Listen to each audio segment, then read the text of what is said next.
안녕하세요. 한국전통서당문화진흥회 서당인문학 키워드로 읽는 동양사상 6번째 효에 관한 강의를 시작하겠습니다. 이 효는 동양사상을 이야기하면서 역시 빼놓을 수 없는 중요한 개념입니다. 그리고 제가 대학에서 이제 강의를 해보면 이제 학생들에게 이 효가 전통시대 덕목이냐 아니면 여전히 지금도 필요하다고 생각을 하느냐 하고 질문을 하면 대부분의 학생들이 다 여전히 효도는 필요하다, 중요하다고 답을 합니다. 그리고 이제 동아시아의 그 효도에 대해서 그 문화적으로 가장 많이 남아있는 나라가 역시 우리나라라고 합니다. 뭐 중국이나 일본보다도 우리나라의 효라는 문화가 아주 강하게 남아있고 여전히 우리들 머릿속에 아까 그 대학생들의 반응에서도 알 수 있는 것처럼 여전히 필요하다 이렇게 생각을 합니다. 이제 그러나 또 일부에서는 효 의식이 많이 쇠퇴했다고 또 걱정을 하시기도 하죠. 그래서 이제 이 효라는 게 뭔가 하는 것을 좀 주제로 잡아서 다루어 보려고 합니다. 효라는 게 뭘까? 그러면 사람들마다 효는 이런 것이다 하고 답을 달리 하겠습니다만 이제 한 개인도 연령에 따라서 조금 다르게 답을 합니다. 이제 아이였을 때는 효도라는 게 그냥 그 존재 자체가 효도다. 또 우스갯소리로 인간이 7살 이전에 효도를 다 한다 뭐 하는 말도 있고 그냥 눈 한번 마주쳐 주는 것, 또 웃음 한번 지어 주는 것 그런 것도 효다 이렇게 이야기하기도 합니다. 그리고 이제 나이가 조금 들면 아이들이 효도가 뭐냐 하면 엄마 아빠 말씀 잘 듣는 거 이렇게 또 얘기도 하죠. 그리고 저 말은 표현은 바뀌어도 계속해서 우리들 뇌리에 남아있는 효에 대한 가장 강력한 정의이기도 합니다. 실은. 그러니까 이제 부모님 말씀을 잘 듣는다라는 말이 이제 부모님 뜻을 어기지 않고 부모님과 크게 충돌하지 않고 부모님 생각을 내가 이제 반영해서 살아가는 것. 뭐 이런 의미로 이제 내용을 조금 바꾸기는 합니다만 기조는 같은 기조입니다. 그리고 이제 조금 저 어린 아이보다 조금 더 현실적인 문제에 당면한 이제 학생 연령기 뭐 중고등학생, 대학생까지 뭐 이제 이렇게 이 시기에 효도란 뭐냐 그러면 이제 자기가 공부를 해야 한다는 그런 입장에서 또 공부를 졸업을 하고 취직을 해야 한다는 요즘같이 이제 취직하기 어려운 시기에 자신이 그러니까 이제 자신의 삶을 살아갈 수 있는 그 생활상의 문제를 해결하는 이제 그런 차원에서 부모님께 걱정을 끼치지 않는 이제 그런 차원의 이야기로 공부 잘하고 또 취직하고 그래서 이제 번듯하게 살아가는 이제 그런 모습을 보여드리는 것도 효도라고 사람들은 이야기합니다. 그리고 이제 가정을 이루고 살아가는 입장에서는 부모님께 연락 자주 드리고 또 용돈도 꽤 잘 챙겨 드리고 또 가끔 맛있는 음식도 대접하고 여행도 보내드리고 뭐 이런 것들이 효도라고 우리들은 이야기하죠. 그래서 연령별로 효에 대한 그 내용이 조금씩 바뀌기는 합니다만 공통점이 있습니다. 공통점이 뭐냐면 우리가 부모님에게 뭔가를 해드리는 것이 효도라고 우리는 생각을 해요. 효도. 그러니까 부모님 말씀을 잘 들어드리는 거, 또 부모님께 걱정을 끼쳐드리지 않는 거, 또 부모님께 용돈을 드리고 뭐 이렇게 봉양을 해드리는 거, 이렇게 뭔가를 부모님께 해드리는 것을 효도라고 생각을 하죠. 근데 그게 효도가 아니라는 말씀을 드리려고 하는 것이 아니고 그게 효도는 맞는데 그게 효도의 전부가 아니다 하는 말씀을 드리고 싶은 겁니다. 그리고 이제 우리가 동양 사상과 관련해서 이 효를 짚어보고 싶은 것이기 때문에 효도는 단순히 그런 차원의 것만이 아니다. 더 큰, 더 넓은 그런 의미를 내포하고 있다 하는 말씀을 드리고 싶은 겁니다. 효는 뭐냐? 그러면 전통 사상에서는 효는 백행의 근본이다. 이렇게 이야기를 합니다. 백행이라고 하는 것은 인간이 하는 모든 행위를 지칭하는 것이라고 볼 수 있습니다. 인간이 살아가면서 수많은 행위들을 할 텐데 그 수많은 행위의 근본에 해당하는 게 효다. 이렇게 이야기를 하는 거죠. 그러니까 단순히 부모님에게 뭘 잘해드리는 거, 부모님을 대상으로 뭘 해드리는 것, 이거 가지고는 저 말이 설명이 안 됩니다. 그거보다는 훨씬 더 포괄적인 차원에서 효라는 걸 이해했다. 이렇게 이제 접근을 해야 되는데, 이 말을 설명을 하기 위해서는 이제 지난번에 예전에 강의에서 말씀을 드렸던 이제 이 구도를 좀 보실 필요가 있습니다. 그러니까 이제 우리가 흔히 수신, 제가, 치국, 평천하에 해당하는 이제 평천하를 하려면 치국을 먼저 해야 되고, 즉 온 세상을 평화롭게 만들려면 자신의 나라부터 잘 반듯하게 다스려야 되고, 나라를 다스리기 전에 자신의 고을, 공동체, 마을을 좋은 마을로 만들어야 되고, 이제 그걸 하려면 자기 집안부터 반듯하게 해야 되고, 그 집안을 그렇게 만들려면 자기 자신부터 그런 사람이어야 한다. 이제 그런 이야기죠. 저 그림이 보여주는 것이. 자, 그런데 이제 저것을 단순화시키면 어떻게 되느냐? 그러면 이렇게 됩니다. 자신과 타인, 그러니까 집안, 고을, 나라, 세상, 이것은 전부 타인의 집단의 크기입니다. 예. 그러니까 내 몸 이외에 다른 존재들은 전부 이제 타인이죠. 부모님을 포함해서 다. 그런데 그 타인이라고 저것을 다 같이 이제 묶어서도 얘기할 수 있겠지만, 그런데 그 타인들도 나와의 관계에 따라서 그 친밀감이라는 것이 다르죠. 그래서 이제 가장 나와 가까운 거리에 있는 뗄래야 뗄 수 없는 타인이 누구냐? 그러면 그게 부모입니다. 부모. 이 부모라는 존재가 나와 부모로 이렇게 개별 개체들로 존재할 때는 타인으로 우리가 묶을 수 있습니다만, 이제 그런 측면 말고 이 전통시대 동양 사상에서 부모는 그렇게 타인의 그룹에 묶을 수도 있지만, 또 한편으로는 내가 거기에서, 즉 부모에게서 태어난 거잖아요. 그러니까 나를 낳아주신 분이에요. 그러니까 내가 그 몸속에서 나온 거죠. 그 몸을 받고 그 몸에 분화된, 몸으로부터 분화된 개체가 나잖아요.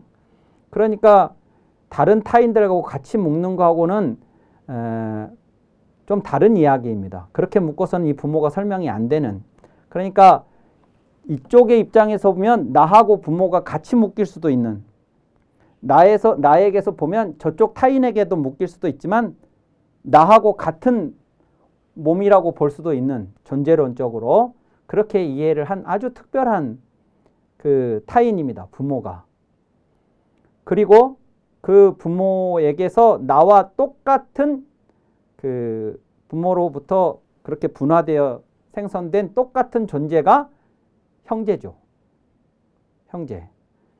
그러니까 나를 낳아주셨듯이 똑같은 방식으로 낳아준 사람들이 형제입니다. 그러니까 저 형제조차도 다른 타인이라고 똑같이 생각을 하기가 어려운 거죠. 부모 입장에서 보면 나나 나의 형제나 똑같은 자식이니까. 그래서 부모와 형제에 대한 그 이해 방식이 그냥 개체로만 보면 타인의 그룹 속의 한 요소들로 볼 수도 있겠지만 이제 그런 관계를 고려해 보면 그냥 타인으로 치부하기는 어려운 나의 연장에 있는 분들이다 이렇게 볼 수가 있겠습니다. 그래서 원나라 때 성리학자였던 오징이라는 분이 쓰신 장천리명이라고 하는 글 속에 이런 말이 등장합니다. 이제 천리의 지극함은 오직 인과 의일 뿐이며 인은 효도에 있고 의는 공손에 있다 이렇게 이야기를 했습니다. 그러니까 이제 천리라고 하는 것은 인간이 개별적 존재들로 존재하지만 그 개체의 사적 차원을 넘어서서 이제 인간 사회 전체, 세상 전체를 아울릴 수 있는 보편적 공적 차원으로 나아가기 위해서 항상 거론하는 개념이 이 천리입니다. 근데 이 천리가 인간이 지향해야 할 최고의 가치인데 그것의 지극한 것이 뭐냐 그러면 오직 인과 의 이 두 가지다. 그런데 이 인이라고 하는 추상적 개념이 구체적으로 드러나는 게 효도고 의라고 하는 것은 공손으로 드러난다. 이렇게 지금 표현을 하고 있는 겁니다. 그러니까 역으로 하자면 내가 효도하고 공손했을 때 인의를 수행하게 되는 것이고 인의를 수행했을 때 천리에 부합하는 삶을 살게 된다. 이런 얘기인 것이죠. 그래서 그 효도와 공손을 다시 이렇게 설명합니다. 어버이에게 효도한다면 그것은 훌륭한 자식이고 형에게 공손한다면 그것은 훌륭한 아우인 것이다. 훌륭한 자식이고 훌륭한 아우라면 다른 것도 이에서 벗어나지 않겠지만 이조차 능하지 못하다면 다른 것은 말에 무엇하리. 이런 표현이 이 글에 등장합니다. 그러니까 이제 내가 효도를 통해서 훌륭한 자식, 공손을 통해서 훌륭한 아우가 이제 되었다면 이 훌륭한 자식, 훌륭한 아우인 이 사람은 다른 건 볼 필요도 없다는 거예요. 그 사람이 다른 걸 잘못하리라는 건 우리가 상상하기 어렵다. 근데 반대로 나하고 가장 가까운 부모와 형에게조차도 잘하지 못하는 사람은 다른 건 볼 필요도 없다 이런 겁니다.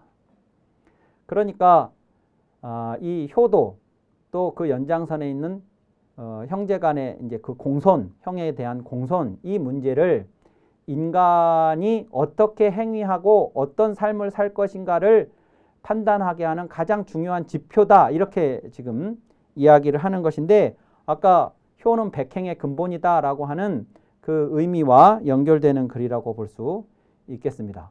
그래서 이런 표현이 나오죠. 이런 표현이.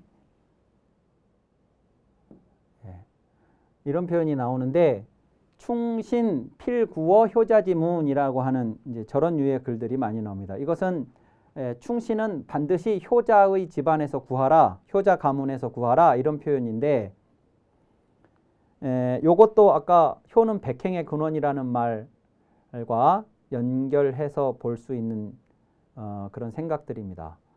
그러니까 나라에 충성할 충신을 구하려면 어디서 구해야 되냐면 부모에게 효도하는 사람 집안에서 구하라 하는 얘기입니다. 이것은 지금 집복헌사라고 되어 있는데 이게 정확하게 뭐 인장이 찍혀 있지 않기 때문에 누구의 글씨인지는 알 수 없는데 이 집복헌이라고 하는 여기가 어디냐 그러면 그 영조대왕의 아들인 사도세자, 정조대왕의 임금 사도세자가 태어난 건물입니다. 저 집복헌이. 그래서 저 집복헌이 사도세자일 거라고 이제 추측하는 글씨입니다. 저 글씨가 사도세자의 글씨일 것이라고.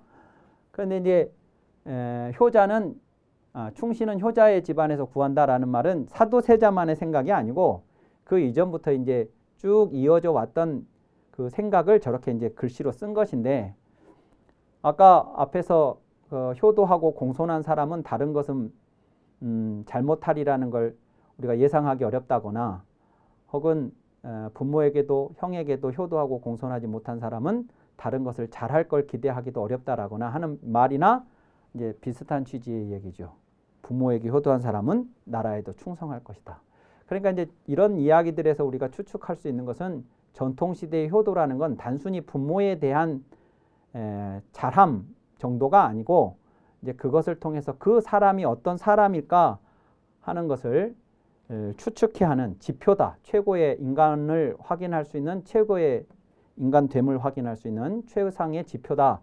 이렇게 받아들였음을 알 수가 있겠습니다. 그래서 이제 이런 내용들을 더 거슬러 올라가 보면 아까 원나라 때나 조선시대의 그런 사람들의 이야기에서 더 거슬러 올라가 보면 왜 이런 이야기를 할까 하면 이제 맹자라는 책에 가면 이런 내용이 있습니다. 내 부모에게 효도함으로써 남의 부모에게까지 미치며라는 표현이 있습니다. 내 부모, 노오노라는 건 나의 노인이 내 부모입니다. 내 부모에게 그 부모의 가장 적합한 방식으로 대하는 것이 이 노자라는 동사입니다. 이 목적어의 가장 적합한 방식으로 대하는 것입니다. 이 목적어와 동사가 같은 글자가 쓰였을 경우 예를 들어 이제 요 뒤에 나오는 말이 유오유라는 말이 나오는데 그러면 나의 어린이에게 어린이로 대우하다. 이런 식으로 목적어와 동사가 똑같이 쓰여요. 같은 글자가. 그러면 이 목적어에 가장 적합한 방식으로 그를 대해야 한다. 이런 뜻입니다. 그러니까 이제 내 부모에게 최상의 방식으로 적합한 방식으로 대한다. 우리 집 아이들에게 그 아이들에게 최상으로 적합한 방식으로 대한다. 이제 이렇게 되겠죠. 그러면 내 부모에게 효도를 한다고 이제 해석을 할 수가 있는데 내 부모에게 대한 효성이 내 부모에 대한 효성으로 끝나는 문제가 아니고 남의 부모에게 미친다 이렇게 되는 거라고요. 그러니까 이것은 두 가지 의미가 있을 수 있는데 하나는 내 부모에게 잘했던 방식으로 남의 부모님에게도 내가 잘한다는 의미도 될 수 있겠고 두 번째는 내가 내 부모에게 잘한 경험을 가짐으로써 다른 사람이 그의 부모에게 잘하고 싶다는 걸 내가 이해할 수 있게 된다는 뜻이에요. 내가 부모에게 잘할 때는 우리 부모님에게 뭣도 해드리고 싶고 뭘 해드리니까 좋아하시니까 그래서 나도 참 좋고 이런 경험을 내가 이제 하잖아요. 그러면 저 사람도 자기 부모한테 그러고 싶겠다는 생각을 내가 할 수 있게 된다는 거예요. 그러면 그 사람이 할 수 있도록 하게 해주는 거죠. 예컨대 내가 회사 사장님인데 우리 부모님에게 내가 뭘 해드렸더니 우리 부모님이 참 좋아하시고 그래서 내가 자식으로서 보람을 느끼고 기쁨을 느꼈다. 그러면 이제 어떻게 하냐면 우리 직원들도 자기 부모들한테 그렇게 하고 싶겠구나. 같이 여행도 다니고 싶겠고 뭐 이렇게 시간도 같이 보내고 싶겠구나라는 생각을 내가 함으로써 그러면 직원들이 부모님한테 뭘 할 수 있도록 내가 복지를 뭘 해줘야 되겠다. 보너스도 좀 부모님 몫으로 좀 한 번 더 드리고 어디 여행 가는데 회사에서도 지원을 해주고 이런 생각을 할 수 있게 되는 거예요. 근데 자기 부모한테 함부로 하는 사람이 그런 생각을 할 수는 없는 거거든요. 그래서 내 부모에게 효도함으로써 남의 부모에게까지 미친다가 이제 그렇게 두 가지 방식입니다. 내가 직접적으로 미치는 게 있고 그들이 그들의 부모에게 할 수 있도록 내가 어떤 힘을 미치는 것일 수도 있겠고 하여튼 그렇게 해서 은혜를 확장하면 온 세상도 보호할 수 있지만 은혜를 확장하지 못하면 처자식도 보호할 수 없다. 요 은혜, 요 은자를 제가 이제 그렇게 쓴 것인데 사실은 이게 은혜보다 은애입니다. 은혜의 감정이에요. 그러니까 고마워하고 그래서 사랑하는 감정이에요. 내가 부모님에게 효도하려는 가장 기본적인 감정은 부모님께 감사하고 그래서 부모님께 보답하고 싶은 감정인 거잖아요. 그 사랑의 감정. 우리들에게는 그 감정이 있으니까 이걸 내 부모한테 실현하고 그것을 다른 사람들도 그렇게 하도록 미루어 간다 이겁니다. 추은. 근데 내가 그걸 하면 우리 부모에게만이 아니라 온 사회를 온 세상을 보호할 수가 있어요. 내가. 온 세상 사람들이 다 그 감정을 가지고 있기 때문에 부모에게 감사하고 부모에게 잘하고 싶은 감정을 가지고 있는 것을 실제 실현하도록 하는 일을 내가 이제 함으로써 온 사회를, 온 세상을 보존할 수 있지만, 보호할 수 있지만, 만약에 내 안에 그 은혜의 감정을 미루지를 못하고 다른 사람에게 넘어가지를 못하면, 확장하지를 못하면 온 세상은 그만두고 내 처자식도 보호를 못할 거라는 거예요. 사랑의 감정이 없으면. 그러니까 지 몸뚱이만 생각하는 거지. 지 몸뚱이만. 다른 사람을 생각할 수 없고.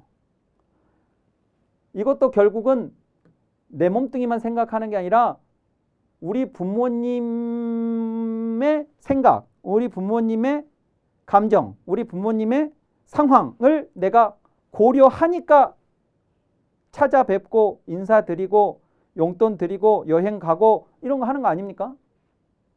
나 편하자고 내 몸만 생각하면 이런 거 안 하죠.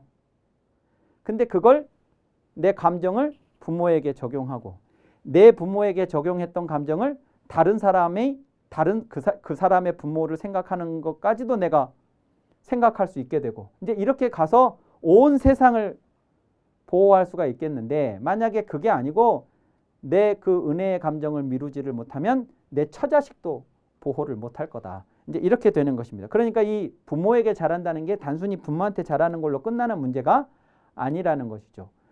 또 맹자에는 이런 말이 있습니다.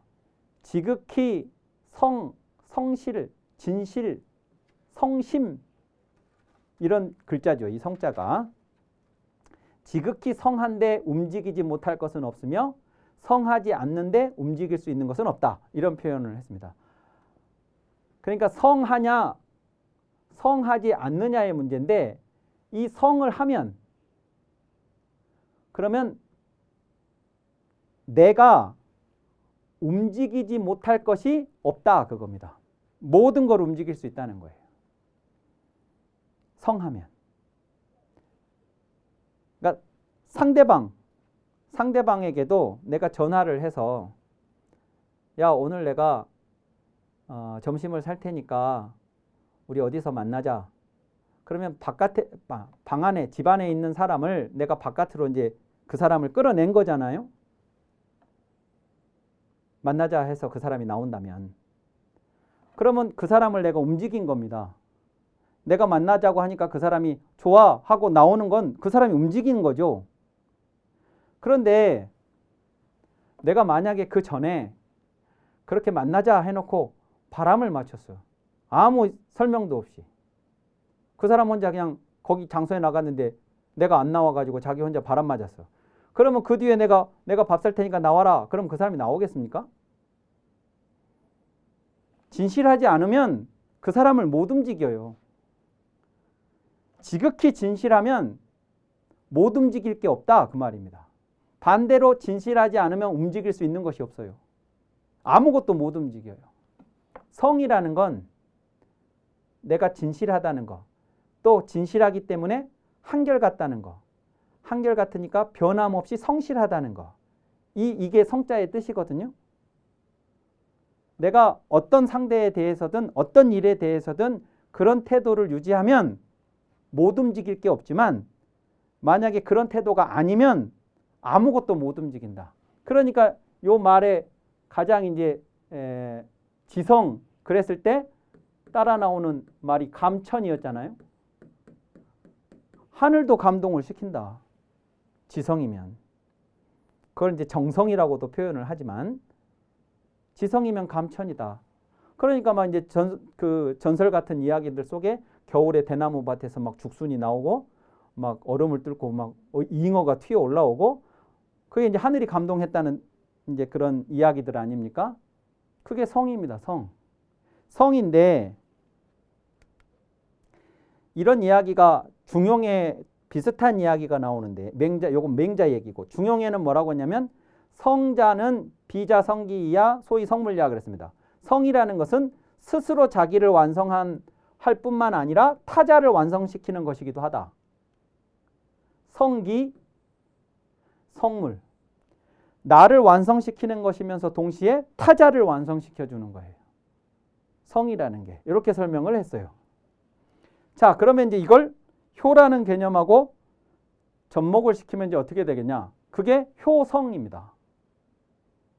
효도를 하는데 거기에 가장 기본적인 자세는 성이에요. 정성이고 성심이고 성의고 성실함이죠. 변함없음이에요.